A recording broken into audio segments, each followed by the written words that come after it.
सेंग जी वहां पर आ जाता है और फूसेंग को भगा देता है। कहता है तुमने मेरी जान क्यों बख्शी, बताओ ना लॉर्ड बाईचेन ने मेरी जान क्यों बख्शी। कहता है क्योंकि तुम उसके दोस्त हो इसी वजह से, और मैं चाहता हूँ कि तुम उसके रास्ते से हट जाओ। लेकिन मुफेंग कहता है कि तुम्हें क्या लगता है कि तुम मुझसे ज्यादा जानते हो सेनली को, मैं बचपन से उसके साथ रहा हूँ, मेरी जितनी डीप फीलिंग है ना तुम्हारी कभी नहीं आ सकती। वहां पर अपने ब्लड निकालता है और ब्लड के जरिए पुरानी चीजों को दिखाता है। मुफेंग और सेनली एक ही आर्मी में ट्रेनिंग करते थे। जो मुफेंग था ना वो सेनली से बहुत नफरत करता था, हमेशा उसे हरा देता था। इस वजह से सेनली को बहुत गुस्सा आया। वो पानी के पास जाती अपना ब्लड नीचे गिरा देती है और वहां पर जितने भी 5 एलिमेंट्स होते हैं ना उनको जगाने की कोशिश करते हैं, क्योंकि ये नेचुरल लॉ के खिलाफ है। तभी वहां पर हर होलीनेस आ जाती है, कहती मैं तुम्हारी ये गलती बर्दाश्त नहीं कर सकती हूँ, पानी में ही रहो जब तक तुम्हें अपनी गलती का एहसास ना हो जाए। कहती प्लीज मुझे निकाल दो निकाल दो, लेकिन हर होलीनेस नहीं निकालती। जब काफी देर वो निकलती है तो बाहर मुफेंग खड़ा हुआ होता है, उसके हाथ पर अपना पैर रख देता है। कहता तुम तो किसी काम की नहीं हो, तुम्हें किसी भी चीज की कमांड नहीं दी जा सकती है। इधर हम देखते हैं जो जनरल सिंह भाई होते हैं ना कुछ डीमंस का पीछा कर रहे होते हैं। डीमन होते हैं ना बहुत तेजी से आक्रमण कर रहे होते हैं। जो लॉर्ड सिंह भाई होते हैं वो भी घायल हो जाते हैं। मुफेंग होता है वो भी आ जाता है, डीमन अटैक करने वाले होते हैं। तुरंत ही वो मुफेंग को बचा लेती ना। वो पहला टाइम था जब मुफेंग को सेनली से प्यार हो गया था बचपन में ही। कहती है मुफेंग पर कोई भी अटैक नहीं कर सकता है। ये सारी यादें देखने के बाद सेनजी फिर भी चुप बैठा हुआ होता है। तभी पीछे से मुफेंग के बॉडी में फिर से पूरे माइंड में दर्द होने लगता है कि तुम मुझसे सिर्फ ये बोलो कि सिटुएन अभ्यास कैसे खुलेगा, बकवास मत करो, तुम्हारा बाईचेंग से कोई लेना देना नहीं। सेनली की आवाज आने लगती है तो मुफेंग वहां से भाग जाता है।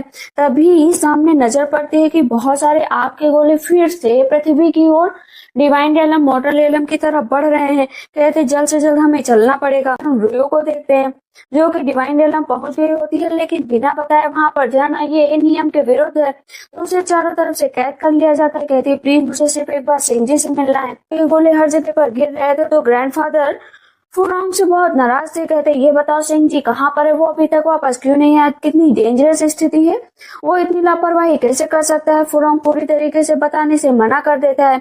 इधर लोग खतरे में होते हैं और सेंग जी और सेनली भी डिवाइन रियलम आ चुके होते हैं। उनको देख कर ना तो सबकी आंखें खुली रह जाती है कि क्या सच में सेनली जिंदा है।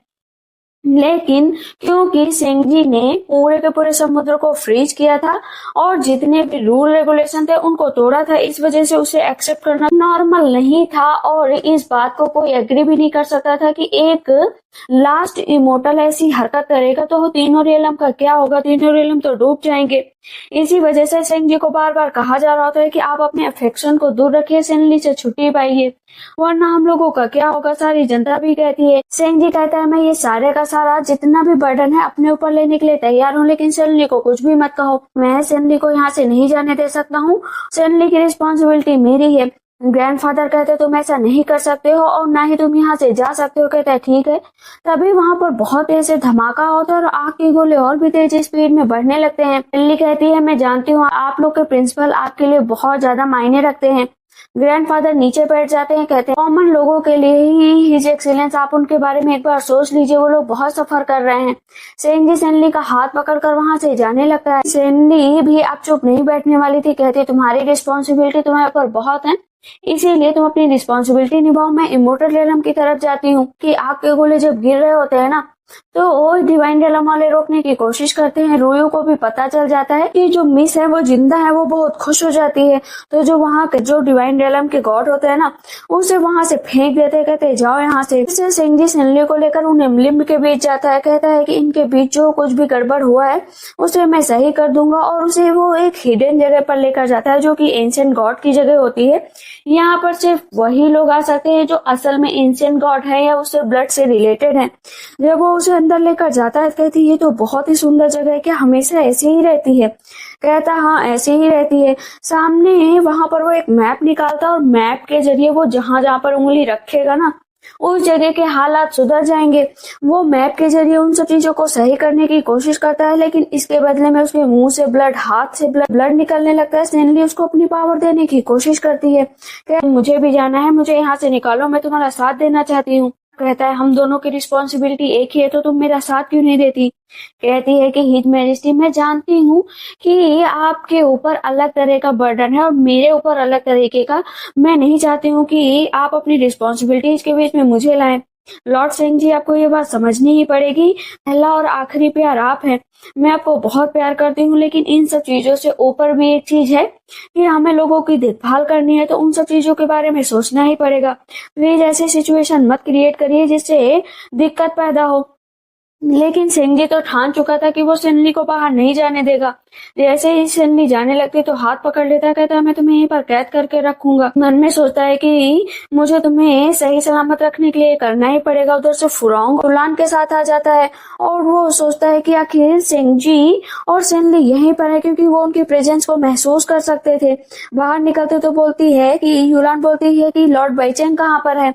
उसे पता चल जाता है कि सेंजी ने उसे कैद करके रखा है। बार बार फुरोंग समझा रहा होता है कि ये गलत बात है, उसे कैद करके नहीं रख सकते हैं। सेंजी कहता है मैं ये सब बातें बाद में करूंगा, सबसे पहले हमें इन आपके गोलों को रोकना ही पड़ेगा। कहता है ठीक है मैं भी आपके साथ चलूंगा, मेरे अंदर बहुत पावर आ गई। वो उसको पावर दे देता है प्यूरिफिकेशन की। कहता है थैंक यू सो मच। अब दोनों वहां से निकल जाते हैं। इधर हम देखते हैं मुफैंग कहता है क्या सच में डिवाइन रियलम है इमोर्टल रियलम से कोई यहाँ पर खोजबीन करने के लिए तो नहीं आया उन आग के गोलों की वजह से। कहता है अभी तक तो नहीं आया है। अचानक से वहां धमाका होता है तो दोनों जमीन के अंदर चले जाते हैं। बड़ी देर बाद मुफैंग अंदर से निकलता है। कहता है सिंह जी तो सच में काफी क्वाइट इंटरेस्टिंग है। मिस जिन की परछाई जो है वो बाहर निकलकर घूम रही होती है और उसी को पकड़ने के लिए मिस जिन आई हुई होती है। कहती है कि देखो तुम तो मेरी ही एनर्जी से बनी हुई हो तो तुम मुझसे दूर नहीं जा सकती हो। वो भागने की कोशिश करती है तो मिस जिन उसके पीछे पड़ जाती है लेकिन वो पीछे से हमला करती है। तभी एक लड़का आकर उसको बचा लेता है। कहती है तुम कौन हो। कहता है माफ करिएगा मैं तो बस आपको बचाने की कोशिश कर रहा था। ले ही एक आग का गोला पृथ्वी पर गिरने वाला होता है तो उसे रोकने के लिए चला जाता है। मिस जिन कहती मेरी बात काट कर तुम लोगों को बचा रहे हो, वाह क्या बात है। वो बहुत देर तक उस आग के गोले को रोकने की कोशिश करता है। उस लड़के ने मिस जिन की जान बचाई थी। कहती मैं भी तुम्हारी जान बचा लेती हूँ। वो उस आग के गोले को वहां पर उड़ा देती है। कहती है कि तुम तो मेरे लिए ही बने हो इसीलिए तुम्हें मेरे साथ ही चलना पड़ेगा। उसको अपने साथ लेकर चली जाती है। इधर हर होलीनेस खड़ी होती है। उन्हें भी आग के गोलों के बारे में पता चल जाता है कि सिटुएन अब्बे से अभी तक तो अफेक्ट नहीं हुआ है लेकिन आगे क्या होगा हम लोग नहीं जानते हैं। रुई आकर बताती है कि हमारी हिटलिन जिंदा है। इतना सुनना था कि हर होलीनेस 1 मिनट गंवाए पहुंच जाती है। डिवाइन रियलम युलान होती है ग्रैंडफादर के पास जाती है। कहती है मुझे आपसे कुछ बताना है, प्लीज ज्यादा रिएक्ट मत करना, ज्यादा चिल्लाना मत। कहते हैं ठीक है बताओ। वो बता देती है कि सेनली को कैद करके रखा। कहता है ऐसे कैसे वो कर सकते हैं। सेंग जी इतना कंफ्यूज क्यों हो रहा है अपने रिलेशनशिप को लेकर। इधर सेंग जी मॉर्टल रियलम आ जाता है चीजों को रोकने के लिए और हर होलीनेस भी डिवाइन रियलम पहुंच जाती है कि मुझे बाइचेंग से मिलना ही है। लेकिन बाइचेंग से मिलने का रास्ता किसी को नहीं पता होता है। हर होलीनेस कहती कोई तो रास्ता होगा, मुझे वहां पर लेकर तो चलो। कहती है मैं बहुत पहले गई थी लेकिन मुझे नहीं पता है वहां पर सेंग जी ने ऐसा क्या किया था कि एक झलक ही देखी थी। कहते ठीक है अंदर लेकर तो चलो, हम लोग आगे का रास्ता ढूंढ लेंगे।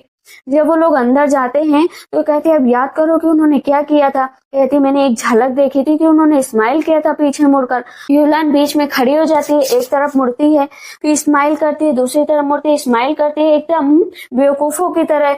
और ग्रैंडफादर हर होलीनेस उसकी हरकतें देखकर हैरान रहते हैं कि ये सब भी करना पड़ेगा क्या। तो ग्रैंडफादर कहते हटो हटो मैं करूंगा। जब ग्रैंडफादर भी वही हरकतें करने लगते हैं ना, हर होलीनेस की नजरें तो झुक जाती हैं क्योंकि वो उन्हीं को देख देख कर ये चीजें कर रहे थे तो वो अपनी नजरें छिपा लेती हैं। कहते हैं मुझसे तो कुछ नहीं हो रहा है, अब आप करके देख लीजिए। हर होलीनेस भी जाती है वो चीज करने के लिए और चोरी छुपी वो कुछ ढूंढ भी रही होती हैं लेकिन क्योंकि वहां पर बहुत सारे एम्ब्लेम होते हैं तो ग्रैंडफादर मना करते हैं हमारे पूर्वजों की चीजें। कहती नहीं नहीं मैं छू नहीं रही हूँ। प्लान कहती जितनी जल्दी हो सके यहाँ से चलो, अगर एक्सीलेंस यहाँ पर आ गए ना तो हम लोगों को बहुत ज्यादा पनिशमेंट देंगे। इधर हम पृथ्वी का सीन देखते हैं जहां पर एक गोला आग का गोला जमीन पर गिरने वाला होता है तो सेंग जी रोक देता है लेकिन वो छोटे से पत्थर को देखकर आइडिया लगा रहा होता है। सेनली को देखते हैं जो वेट करते करते थक गई थी। तभी वहां पर वो जो मैप रखे होते हैं ना उसका एक ब्लड जो बूंद का होता है ना वो गिर जाता है। कहती ये क्या हुआ और वो दूसरी दुनिया में ही चली जाती है, मीन सेंग जी की दुनिया में। देखती है कि सेंग जी बहुत ही ज्यादा ड्रिंक कर रहा है और अपनी पुरानी चीजों को याद कर रहा था। तब यहाँ पर सेनली नोटिस करती है कि एक बार जब वो मॉर्टल रियलम में रहने गया था तो वहां पर उसका जन्म हुआ था। वो अपने मदर फादर से बहुत ही ज्यादा कनेक्टेड था, लेकिन धीरे धीरे क्योंकि मॉर्टल रियलम का फेज ही ऐसा है कि जन्म लेंगे, बड़े होंगे और अपनी लाइफ को अच्छे से जी कर या बुरे से जी कर उसके बाद मृत्यु होनी तय है। वो जब दोबारा वहां पर जाता है तो देख कहता है कि आखिर ये दर्द कब मिटेगा। वो उन सब चीजों से कभी निकल नहीं पाया और उसके दिमाग में वो सब चीजें घूमती रहती थी। मन में सिडनी सोचती है कि मुझे ना उस अधूरे पल के बारे में भी एक बार सोचना चाहिए कि क्या पता मुझे इन मैप में कहीं ना कहीं मिल जाए। तो वो मैप ढूंढना स्टार्ट कर देती है। मैप फैलाती है, वहां पर उसका जैसे ही ब्लड का बूंद गिरता है वो दोबारा वहां पर पहुंच जाती है। हम ल्यूमिंग को देखते हैं जो कि पावर को बढ़ाने के लिए भट्टी में कोई ना कोई चीज बना रहा होता है ताकि उसकी पावर बढ़ जाए और तीनों रियलम पर कब्जा कर सके और वो किसी के आगे झुके ना। वहां पर सिडनी की माँ भी खड़ी होती है। कहते हैं कि बताओ मैं 5 एलिमेंट्स को मिलाकर क्या बना सकता हूँ। वो कहती है क्या पता फ्योनिक्स के फर से हम लोग कुछ कर सके। वहां पर फ्योनिक्स का जो पंख रखा होता है ना वो आग के अंदर डाल देता है। जैसे ही आग के अंदर डालता है काफी देर बाद उसके अंदर से एक धमाका है, एक पर्सन निकलता है। ल्यूमिंग बोलता है कि इस चिन्मय को क्लोज भी कर सकता है, ओपन भी कर सकता है, इसके अंदर इतनी पावर है। वो आदमी खोते से चिल्लाने लगता है। तो चिल्लाने की ताकत होती है, उसे रोकना नामुमकिन होता है। सब उड़ने लगते हैं। तो जो सिडनी की माँ होते हैं ना, जाती है उसके पास, कहती कुछ नहीं होगा, टेंशन मत लो, कुछ नहीं होगा। तो उसका गला पकड़ लेता है, कहता मैं तुम्हें मार डालूंगा। में डरने की जरूरत नहीं है, देखो ना तुम मेरे पास हो, कुछ नहीं होगा। वो उसका हाथ पकड़ लेता है और उसके काफी करीब चला जाता है। राजा कहते हैं देखो ना इसका जन्म अभी अभी हुआ है, ये चिन्मय से निकला है और चिन्मय को रोकने की पावर इसके अंदर है। मैं ये पावर यहाँ से नहीं जाने दे सकता, जितनी जल्दी हो सके इसे अपने पावर का एहसास दिलाओ।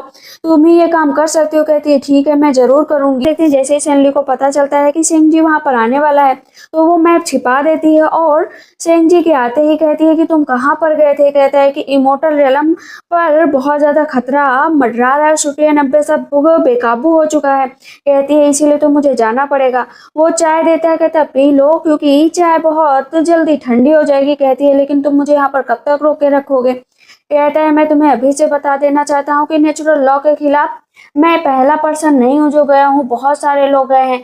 मैंने तुम्हें यहाँ पर रोक रखा है क्योंकि इसका कोई खास मकसद है। मैं इतना भी हार्टलेस नहीं हूँ। नेचुरल लॉ की बहुत सारी चीजें जो हम लोगों को माननी पड़ती है उसी के हिसाब से चलना पड़ता है, क्योंकि हम अपनी हर चीज को चेरिश नहीं कर सकते हैं। अगर तुम मेरे पास हो, मैं अपना टाइम अच्छे से गुजारना चाहता हूँ। कहती है कि तुमने अपनी जिंदगी बहुत कष्ट में जी है ना, इसीलिए मॉर्टल रियलम चले गए थे तुम। और यहाँ पर वो कहते तुम्हारी गलती नहीं है, मुझे पता है कि तुमने किसी खास कारण से ही मुझे यहाँ पर रोक रखा होगा। और वो फिर कहती है चलो हम लोग साथ में ड्रिंक करें, इस नेचुरल लॉ को साथ में कुछ बातें कहते। वो नेचुरल लॉ को बहुत तेज तेज से चिल्लाने लगती है कि सुनो नेचुरल लॉ, तुम कैसे किसी का जीना हराम कर सकते हो। तो बादल बहुत तेज से कड़कने लगते हैं। वो ड्रिंक पी पी कर नेचुरल लॉ को बोला करती है। इधर ग्रैंडफादर जब आसमान में देखते तो कहते जरूर सिंह जी ने कुछ न कुछ किया होगा, इसी वजह से ये ट्रबल सिचुएशन फिर से उत्पन्न हो गई है। जब बादल बहुत तेज से कड़कने लगते हैं तो कहती है मैं लास्ट टाइम कह रही हूँ नेचुरल लॉ मेरी बात सुन लो। तब सिंह जी कहता है तुमने बहुत अच्छा किया, अब प्लीज यहाँ से जाने की बात मत करना। कहती है मुझे जाना ही पड़ेगा, तुम क्यों रोक रहे हो मुझे, क्यों रोक रहे हो मुझे। कहता है जाने से पहले तुम्हें मुझे जान से मारना पड़ेगा, लो तलवार और मुझे मार दो और यहाँ से चली जाओ। वो तलवार लेती है, उसके गले पर रखती है, जैसे ही मारने चलती तो मार नहीं पाती है। मारेगी कैसे, इतना प्यार जो करती है। कहता है कि प्लीज बस यहाँ पर रुक जाओ थोड़े दिनों के लिए। कहती है ठीक है। इधर हम देखते हैं फुरोंग को जो कि मॉर्टल रियलम जाता है, वहां पर अपनी पेट्रिफिकेशन ताकत द्वारा उसे पता चलता है बहुत बड़ा पत्थर आसपास रखा हुआ है। तो वो जैसे ही वहां पर जाता है ना, कहता है ये तो बहुत वियर्ड जगह है, लेकिन उस पत्थर के चारों तरफ एक सील लगाई गई थी। कहता है ये सील भला यहाँ पर क्यों लगी है, मुझे देखना पड़ेगा। अंदर देखता है कि मुफेंग बेहोश पड़ा है तो सोचता है इसे बचा लूं। अंदर जाता है जैसे मुफेंग को बचाने के लिए, तो मुफेंग उसका गला पकड़ लेता है। वो किसी तरह उसको छुड़ाकर वहां से जाने लगता है। कहता है ऐसे कैसे चला जाऊं, मुफेंग बहुत अच्छा है और चला जाऊं, ये इंसान इतना बुरा भी नहीं लगता, और उसे मेडिसिन देता है। इधर हम देखते हैं सिनली को जो बैठे बैठे थक गई थी और सोचती है कि वो क्या करे। फिर से वो मैप देखने लगती है, कहती है मुझे आगे के बारे में पता करना ही पड़ेगा।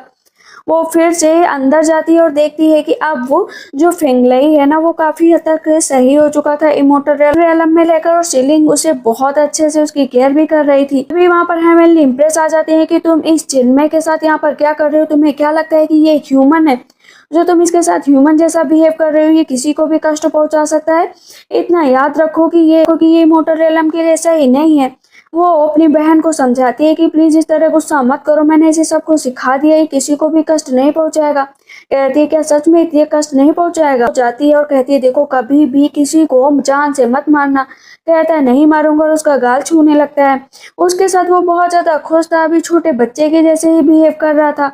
इधर हम देखते हैं कि बहुत सारे बच्चे खेल रहे होते हैं और उन सब की आवाजें सुनकर अब फेंगलई धीरे धीरे अपने दिन गुजार रहा था और उसे वो सब चीजें बहुत अच्छी लगने लगी थी। साथ उसका टाइम इतने अच्छे से बीत रहा था कि वो भूल ही गया था कि वो एक डीमन प्रवृत्ति का है।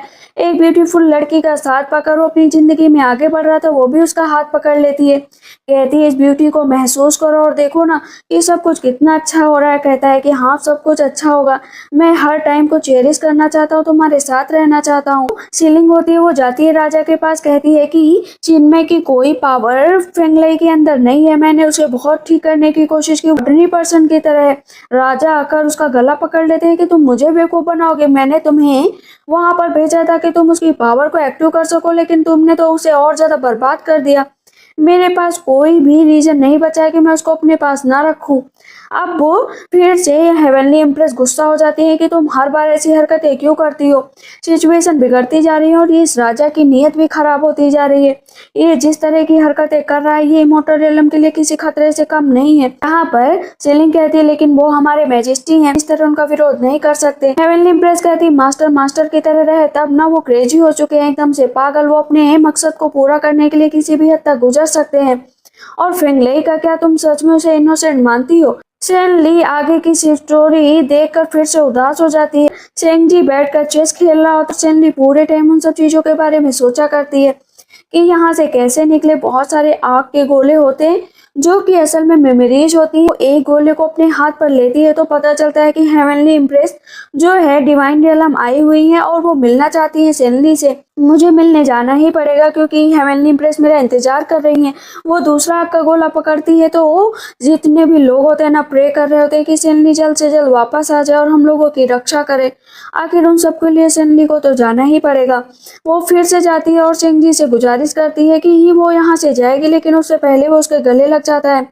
कहता है तुम यहाँ से नहीं जा सकते, मुझे पता है कि तुमने लोगों की विशेष देख ली हैं। सेनली कहती है कि बाहर हेवनली इम्प्रेस आई है, मुझे उनसे मिलने जाना ही पड़ेगा। कहता है तुम नहीं, मैं मिलूंगा। जाता है बाहर तो पीछे से रोक लेती है हेवनली इम्प्रेस की सेनली को बाहर छोड़ दो। सेंग जी कहता है कि आप बस उसको यहाँ पर छोड़कर जाइए एक्स्ट्रा नेचुरल हेवन में, क्योंकि अगर वो बाहर निकले तो किसी खतरे से कम नहीं है। तो सेंग जी कहता है आपको अच्छे से पता है कि जो सिटुएन अब्बेस है वो बेकाबू हो चुका है और वहां पर सिर्फ एक ही चीज की कमी है, अजूरे पल्स। जैसे अजूरे पल्स मिल गए तो सिटुएन अब्बेस पूरी तरीके से खुल जाएगा और वो अजूरे पल्स किसी और के पास नहीं, सेनली के पास है। आप इस चीज से अच्छे से वाकिफ है।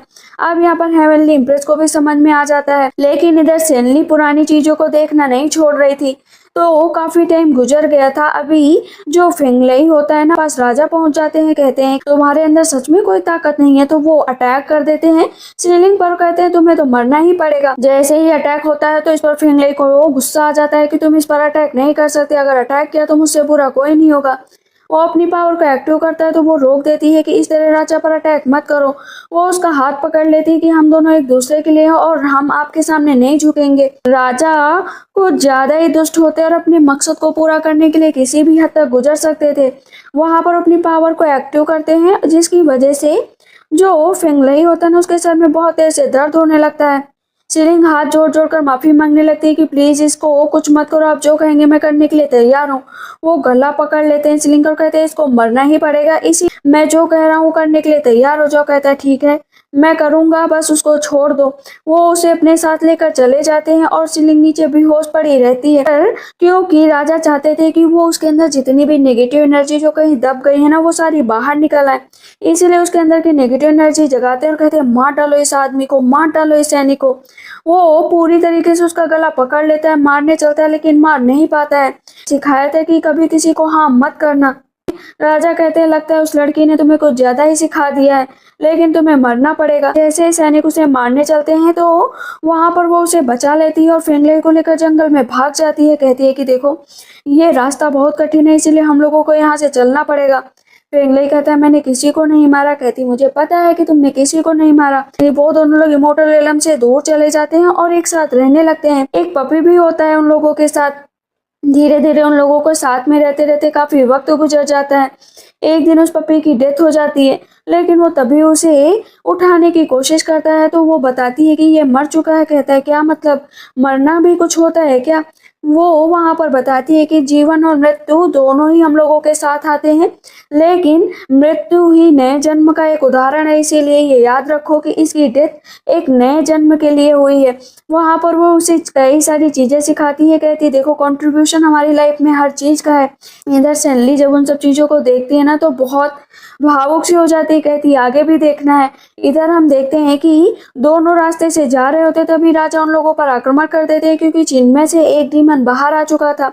राजा उसे लेकर आए थे तो सीलिंग हाथ जोड़ जोड़ कर माफी मांगने लगती है कि माफ कर दीजिए, आप जो कहेंगे मैं करने के लिए तैयार हूँ। तभी सिटवन अब्बेसमय का एक दरवाजा खुल जाता है और उसके अंदर सीलिंग चली जाती है। और इस बात को लेकर फेंगले को बहुत गुस्सा आता है कि मैं नहीं छोड़ूंगा, और उसकी जो नेगेटिव एनर्जी होती है ना अब जाग जाती है। वो उससे चिन्मय को फिर से ओपन करता और वहाँ उसको बाहर निकाल लेता। कहता तुम ठीक तो हो ना? कहती हाँ फिंगले मैं ठीक हूँ। वो उसे लेकर फिर से घर जाता है। कहता तुम्हें कुछ नहीं होगा, टेंशन मत हो। कहती मैं तो ठीक हूँ। लेकिन आसमान पर नजर पड़ती है बहुत सारे आग के गोले जो चिन्मय से निकले थे वो किसी डीमन से कम नहीं थे। वो पृथ्वी की ओर बढ़ रहे थे और मोटर रेलम डिवाइन रेलम हर तरफ खतरा ही खतरा था। फेंगले तो सो जाता है, लेकिन वो सो नहीं पाती है कि इनसे कैसे बचा जाए। और इधर हम सिंगजी को देखते हैं जो उन सब चीजों को रोकने की कोशिश कर रहा था, लेकिन काफी वक्त गुजर जाने के बाद उन सब चीजों पर कंट्रोल नहीं पाया जा सका था। इस चीज से वो बहुत दुखी थी। वहाँ पर हेवनली इम्प्रेस आ जाती है और कहती है अपनी बहन से कि तुम्हें इन सब चीजों को रोकना ही पड़ेगा क्योंकि सिचुएशन बहुत टफ है। फेंगले को बाहर खड़े रहने के लिए कहती है। वो अपनी बहन से कहती है अच्छा कोई तो रास्ता होगा, मुझे बताओ कि मैं क्या कर सकती हूँ। कहती है सिर्फ एक ही रास्ता है। फेंगलाई ये सब कुछ रोक सकता है क्योंकि वो 5 एलिमेंट से बना हुआ है और लास्ट सील जाकर उसको रोकनी पड़ेगी। जाकर उस चीज को रोक देता तो हमेशा के लिए ये सब चीजें बंद हो जाएंगी, लेकिन इसके लिए फेंगलाई को हमेशा के लिए जाना पड़ेगा। वो बहुत दुखी हो जाती है कि मैं फेंगलाई से दूर कैसे जा सकती हूँ। रोने लगती है। वो बाहर निकलती। फेंगलाई बोलता है क्या हुआ, कुछ ही चीज की तुमको जरूरत है? पर सीलिंग कहती हाँ तुम्हें यहाँ से जाना पड़ेगा, बहुत दूर जाना पड़ेगा, मुझसे दूर। कहता है कितने दिनों के लिए? कहती बहुत दिनों के लिए। और खुद देते से रो रही होती है। कहता है टेंशन मत लो। फेंगलाई कहता है टेंशन मत लो, तुम्ही ने कहा था ना कि हम लोग हमेशा साथ में रहेंगे और मैं वापस आऊंगा ना तो साथ में हम लोग सितारे देखेंगे, एक साथ अपना टाइम स्पेंड करेंगे, हमेशा के लिए हैप्पी रहेंगे, प्लीज ऐसे दुखी मत हो। वो बहुत ज्यादा रो रही होती है। कहती है मैं तुम्हें ऐसे कैसे जाता हुआ देख सकती हूँ। कहता है कोई बात नहीं, मैं जल्दी वापस आऊंगा। और उसको किस करता है।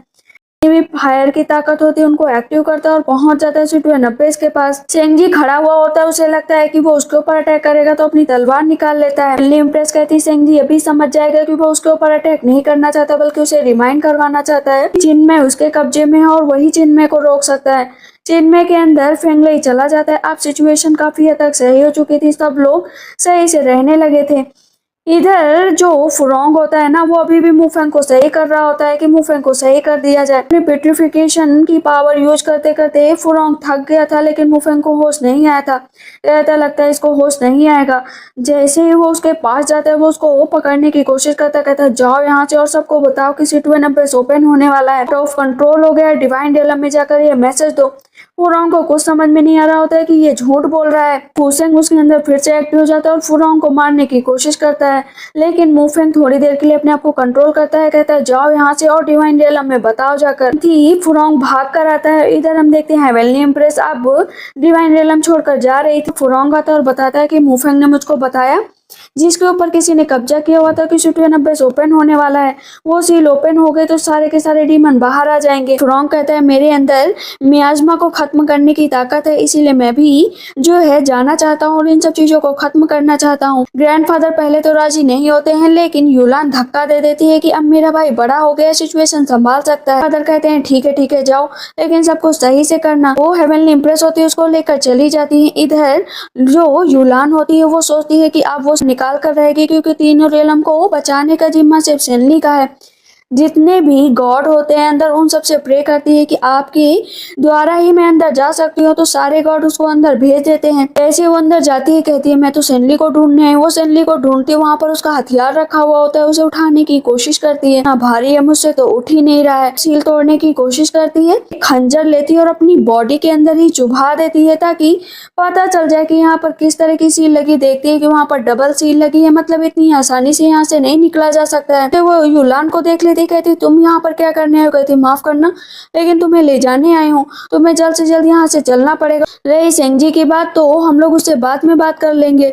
जाते जाते भी सेनली पुराने टाइम को सोचने लगती है। हम देखते हैं कि सीलिंग प्रेग्नेंट हो चुकी थी, लेकिन यहाँ पर हेवनली इम्प्रेस उसको रोकती है कि तुम हाफ डीमन के बच्चे को पैदा नहीं कर सकती हो, ये हमारे लिए खतरा होगा। कहती है नहीं, मैं इसको जरूर पैदा करूंगी। धीरे धीरे वक्त गुजर जाता है और बेबी के पैदा होने का टाइम भी आ जाता है। कहती है मुझे लास्ट टाइम एसिटोनबेस के पास ले चलो ना, उसके पास होना चाहती हूँ, उसको महसूस करना चाहती हूँ। बच्ची का जन्म हो चुका था और ये सेनली थी। कहती है कि ये मेरी इनर कोर है, इसके अंदर मुझे डालनी पड़ेगी ताकि कभी किसी को पता न चले कि इसके अंदर फायर वाली ताकत है। फिंगलेई की बेटी है और इसके जो इनर कोर है मीन्स अजुरे पल्स वो दे देती है किसी और को नहीं बल्कि हेवनली इम्प्रेस को, कि जब तक ये बड़ी नहीं हो जाती तब तक तुम्हें इसे संभाल कर रखना पड़ेगा। जब ये बड़ी हो जाएगी तब अजुरे पल्स इसको दे देना। कहती है मेरा टाइम आ गया है, मुझे जाना पड़ेगा, यही मेरा वक्त है, बस मैं अपनी बेटी को लास्ट टाइम देखना चाहती हूँ। एसिटोनबेस की तरफ हाथ करती है, इधर सेनली भी आसमान की तरफ हाथ करती है।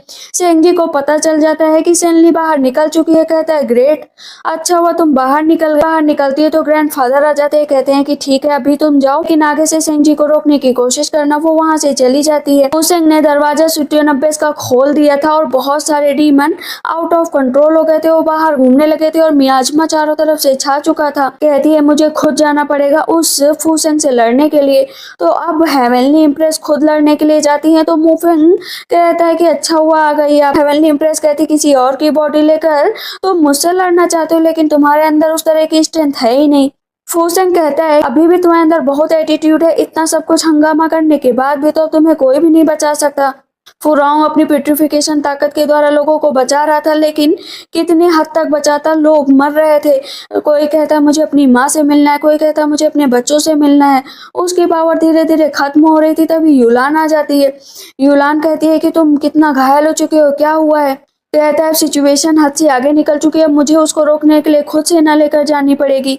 युलान कहती है तुम बड़े हो गए हो। इधर हम देखते हैं कि जनरल बैठे हुए होते हैं, तब तक सेनली आ जाती है। सेनली कहती है सब लोग अपनी कमान संभाल लो, अब मुझे हेवनली इम्प्रेस के पास जाना ही पड़ेगा। फुरोंग लड़ने के लिए आ जाता है, वो काफी देर लड़ता रहता है। मुफेंग कहता है तुम भी मरने के लिए आ गए, चलो ठीक है मरने के लिए तैयार हो जाओ। और मुफेंग के जितने पपेट होते हैं ना, वो लगातार हमला कर रहे होते हैं। वो मरते जिंदा हो जाते हैं, मरते जिंदा हो जाते हैं। और मुफेंग ने तो फुरोंग का गला ही पकड़ लिया था और दूर उसे धक्का दे दिया था। मुझसे ब्लड निकलने लगता था। अभी युलान आ जाती है कि मेरे भाई के पास आना तो मुझसे बुरा कोई नहीं होगा।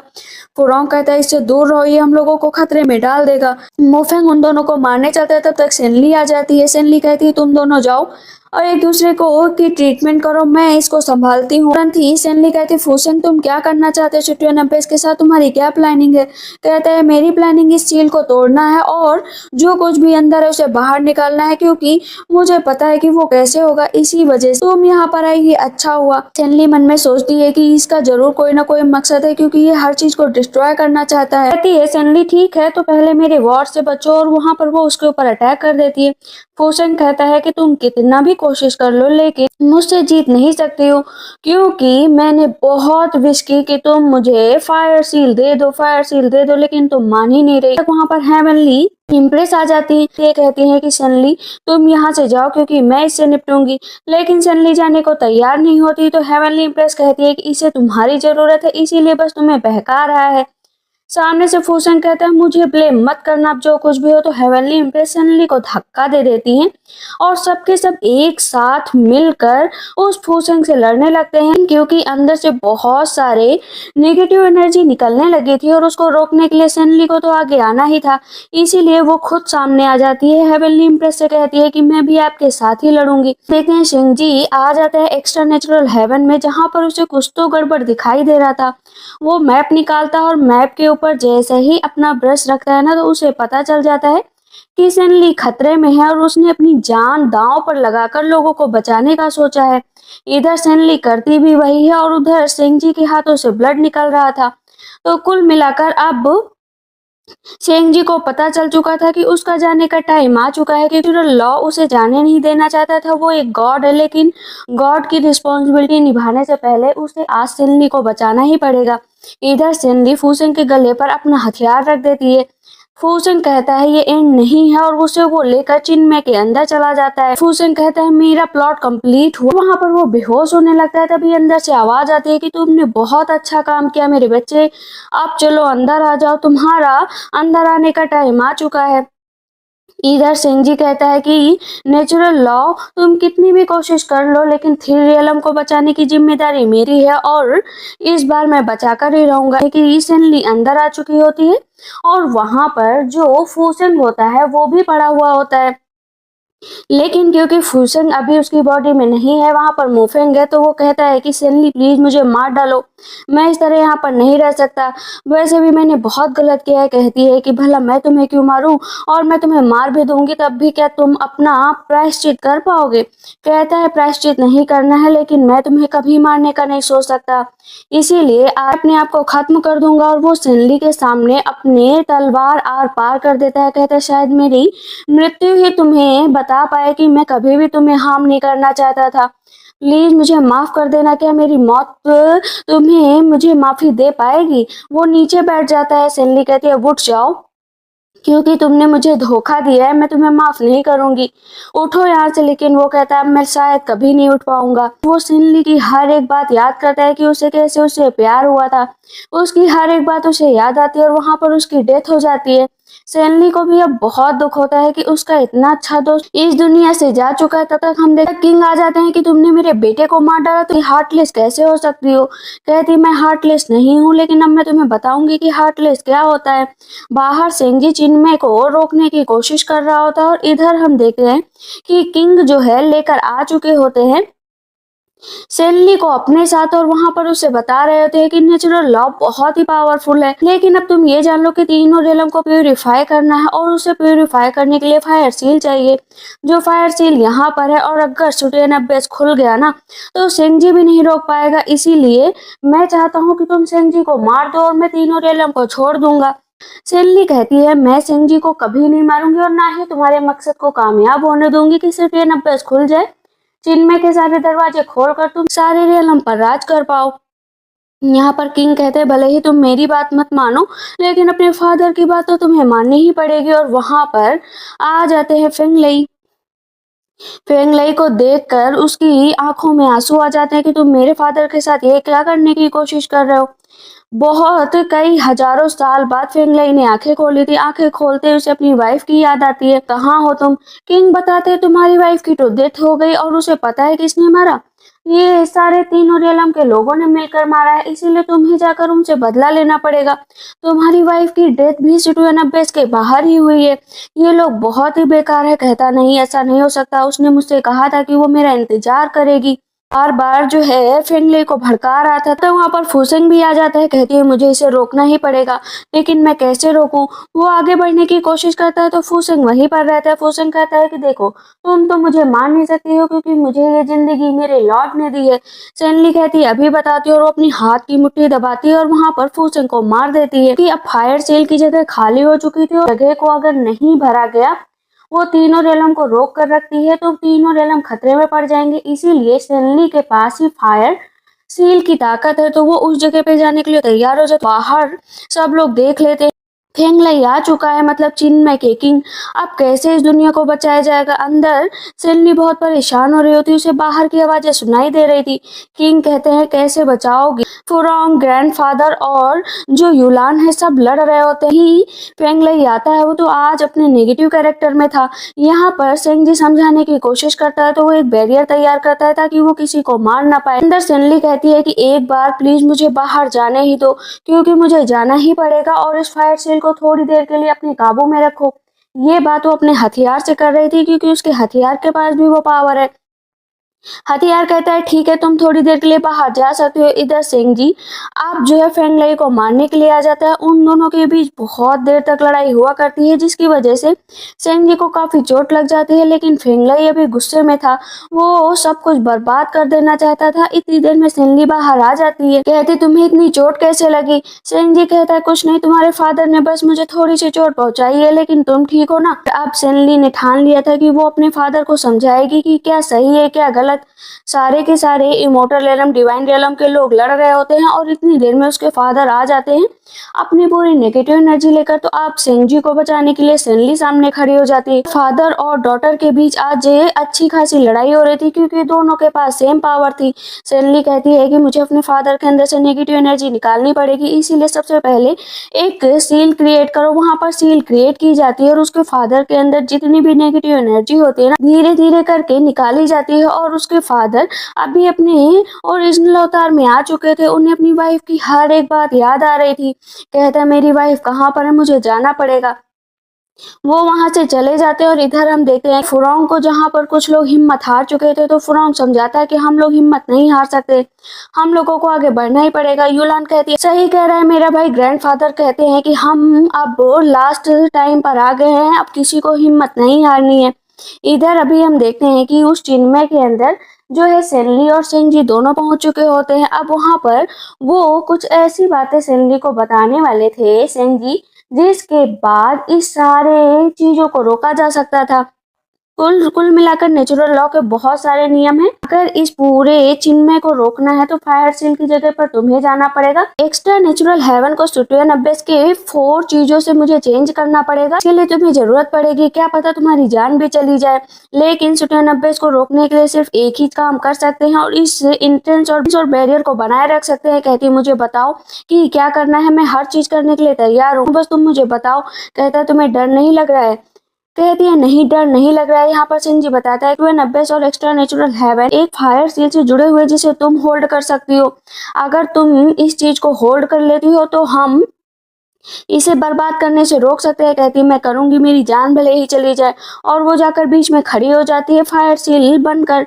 अब यहाँ पर सिंह जी को बहुत दुख हो रहा होता है, वो जानता है कि इसके बाद उसको बहुत दर्द होगा। सेनली कहती है मैं तो मरने के कगार पर हूँ। सिंह जी कहता है मैं भी बाहर जा रहा हूँ, अपना काम करके वापस आऊंगा, तब तक तुम मेरा इंतजार करना। कहती है वापस क्या करोगे आके, मुझे तो वैसे भी मरना है। कहता है मैं भी तुम्हारे साथ मरूंगा, भला मैं अपनी लाइफ तुम्हारे बिना इमेजिन भी कैसे कर सकता हूँ। वो कहता है स्माइल करो और इन द एंड शायद सबको सही हो जाए।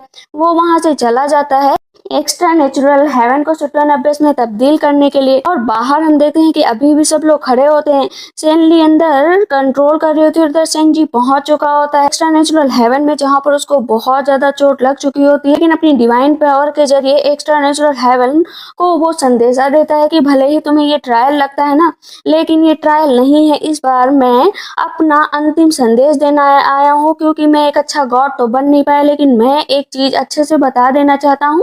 सेन जी की हालत ज्यादा अच्छी नहीं थी। वहां पर वो अपना फॉर्मेशन तैयार करता है। इधर सेनली को बहुत ज्यादा दर्द हो रहा था, जिसकी वजह से वो चिल्ला रही थी। और इधर सेन जी के पास सारे गॉड आ गए होते हैं जो मुस्कुरा रहे होते हैं, और वो सब मिलकर सेन जी का साथ देते हैं कि जो तुम कर रहे हो वो अच्छा कर रहे हो। कहता है मुझे अब सेनली के पास जाना ही पड़ेगा, क्योंकि मैंने अपना काम कर दिया है। वापस आता है तो देखता है कि सेनली बैठी हुई होती है और कहती है कि सेन जी तुम ठीक हो ना। कहता है हाँ मैं ठीक हूँ, सब कुछ ठीक हो जाएगा। कहती है तब ठीक है, और मैं बहुत लकी हूँ कि मैं तुमसे मिली हूँ, शायद यही सही रहेगा। दोनों अपना सर से सर एक दूसरे को टच करते हैं। इधर हम देखते हैं कि फेंगलई को, जो कि उसी जगह पर पहुंच जाता है जहां पर अपनी वाइफ के साथ इतना अच्छा टाइम बिताया था, लेकिन हेवनली इम्प्रेस खड़ी होती हैं। तो वो कहता है कि प्लीज बताओ ना मेरी वाइफ कहाँ पर हो। कहती है वो तो 1000 साल पहले ही मर गई, और पता है उसने तुम्हारा इंतजार किया, बहुत इंतजार किया, लेकिन तुम्हारे जाने के बाद वो प्रेग्नेंट थी, तुम्हारे पास रहना चाहती थी, इसीलिए उसने एक बेटी को जन्म दिया। छोटे 90 के बाहर ही जन्म दिया, लेकिन तुम तब भी बाहर नहीं आए। वो तो चली गई है, लेकिन तुम्हारी बेटी अभी भी जिंदा है। अब वो अपनी बेटी से मिलने के लिए बहुत ही ज्यादा फिंगलई उतावला होता है और अपनी बेटी के लिए कुछ भी करने को तैयार होता है। यहाँ पर हेवनली इम्प्रेस बताते हैं कि तुम अपनी बेटी को बचा सकते हो और फायर सील की जगह पर जाकर खड़े हो सकते हो। अब बाहर अभी भी सब लोग उस चिन्ह में से निपटने की कोशिश कर रहे होते हैं। तभी एक बहुत जोरदार धमाका टाइप होता है।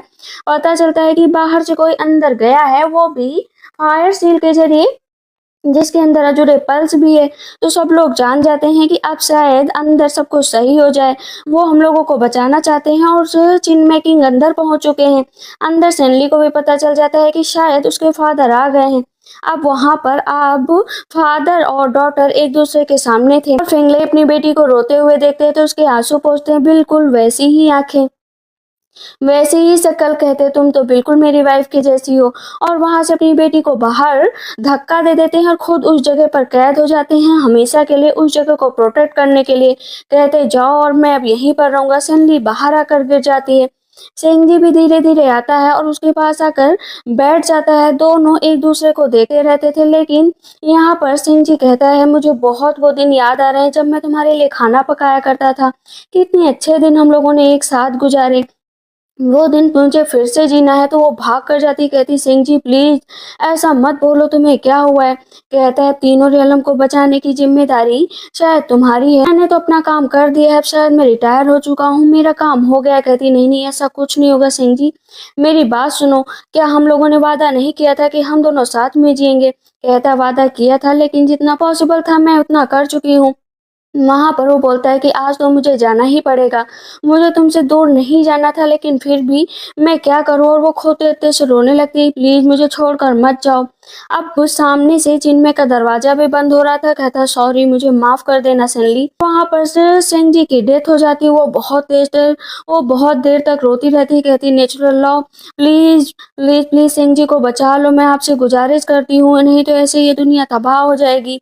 आप ही तो कह रहे थे ना कि तीनों रेलम को बचाने की जिम्मेदारी सिंह जी की है, तो आज ऐसा कैसे हो गया।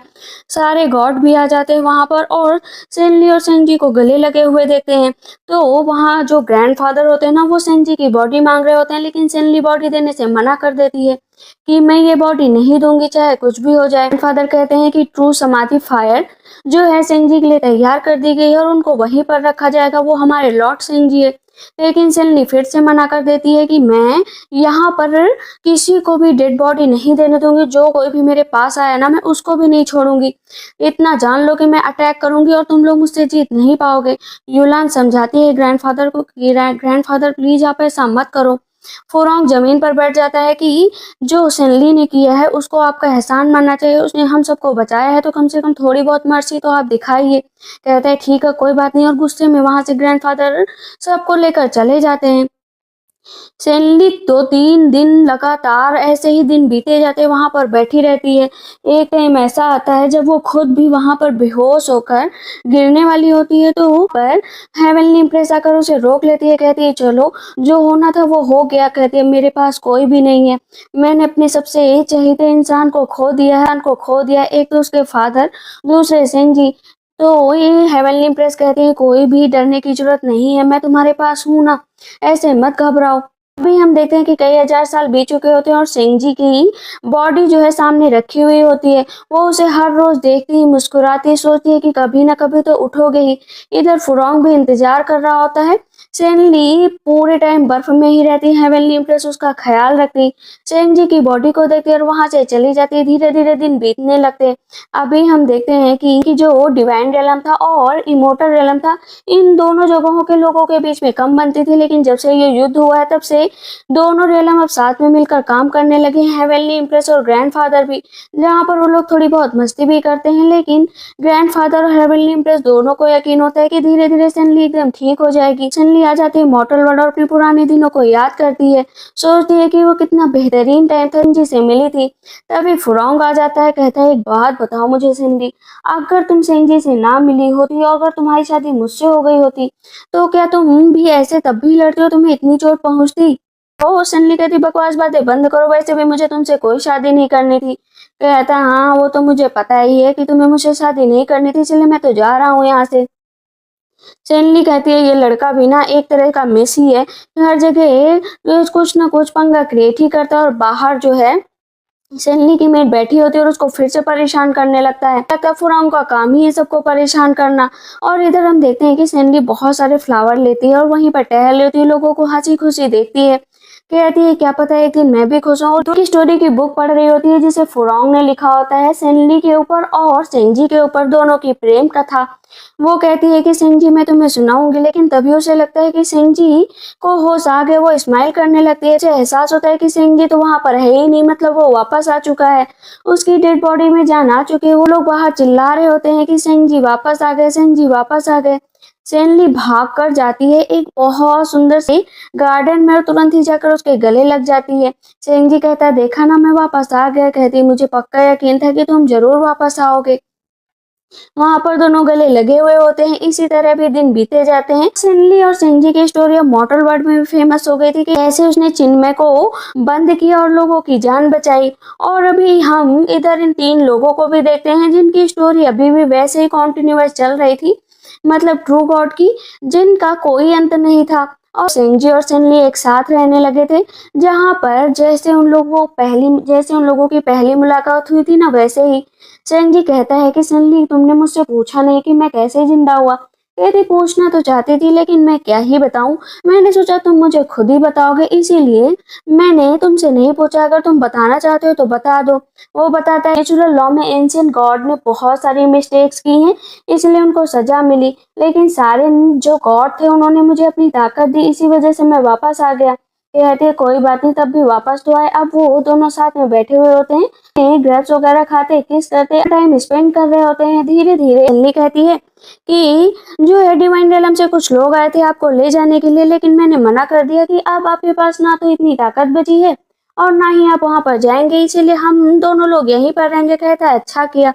लेकिन तभी दरवाजे पर दस्तक होती है। पता चलता है मिस जिन की शादी होने वाली है, इसीलिए खास कर न्योता भेजा गया था सेंजी और सेन्नी के लिए। उसने एक्स्ट्रा नेचुरल हेवन से स्टार जो लाने को कहा था, तो उसे उस तोहफे के साथ वहां पर बुलाया गया था। कहती है अब बताओ तुम ये तोहफा कहाँ से दोगे। तो यहाँ पर सेंजी कहता है तोहफा भला मैं कहाँ से दे सकता हूँ, एक्स्ट्रा नेचुरल हेवन तो तबाह हो चुका है स्वीटन अब्बेस में तब्दील करने की वजह से, तो मैं उसे कोई ऐसे ही पत्थर दे दूंगा। कहती है अच्छा अगर वो जान गई तो क्या होगा। कहता है जान कैसे पाएगी, वैसे भी उसे क्या ही पता कि रियल स्टार कैसा दिखता है। अभी वो दोनों तैयार हो जाते हैं शादी में जाने के लिए। वो उसे पैगी बैग बनाता है और लेकर जाता है। जैसे ही मिस जिन देखती है ना, सन्नी को गले से लगा लेती है। कहती है तुम कैसी हो और हिज एक्सीलेंस आप कैसे हैं। दोनों कहते हैं हम लोग तो ठीक है। कहती है बहुत टाइम बाद मिले हैं। लेकिन वहाँ पर बहुत तेजी से मिस जिन की शादी की तैयारियां हो रही थी, लेकिन मिस जिन खुश नजर नहीं आ रही थी, क्योंकि उनकी शादी उसी लड़के से हो रही है जिस लड़के को वो जबरदस्ती उठा लाई थी। मन में कहती है कि उसे तो लगता है कि मैं उससे जबरदस्ती शादी, उसे मुझसे कोई प्यार नहीं है, इसीलिए मुझे अजीब लग रहा है। रोज जो है उसको सही करने की कोशिश करती, क्योंकि मिस जिन तो सच्चे वाले प्यार में डूब चुकी थी। कहती है क्या मेरे लिए सच में तुम्हारे मन में प्यार है। कहता मुझे कोई प्यार नहीं है, तुमने मुझे यहाँ पर बंद करके रखा, भला मैं तुमसे प्यार कैसे कर सकता हूँ। कहती है ठीक है कोई बात नहीं, तुम धीरे धीरे मान जाओगे। लेकिन यहाँ पर वो लड़का मानने को तैयार ही नहीं होता, बल्कि मिस जिन की हालत खराब हो रही थी उसको सही करते करते। तब वो अपनी सारी बातें जो है हिज एक्सीलेंस और सनली से बताती है कि उसे मुझसे कोई प्यार नहीं है, प्लीज अगर तुम लोग मेरी हेल्प करो तो मैं भी तुम्हारी मदद कर सकती हूँ। तो वहां पर सनली कहती है तुम मेरी क्या मदद करोगे। कहती है कि अगर तुम लोगों ने मेरी हेल्प की तो मैं सेंजी को सही कर दूंगी, उसके अंदर की जितनी भी पावर गई ना उसे वापस मिल जाएगी। कहते ठीक है फिर मेरे प्लान के हिसाब से काम होगा।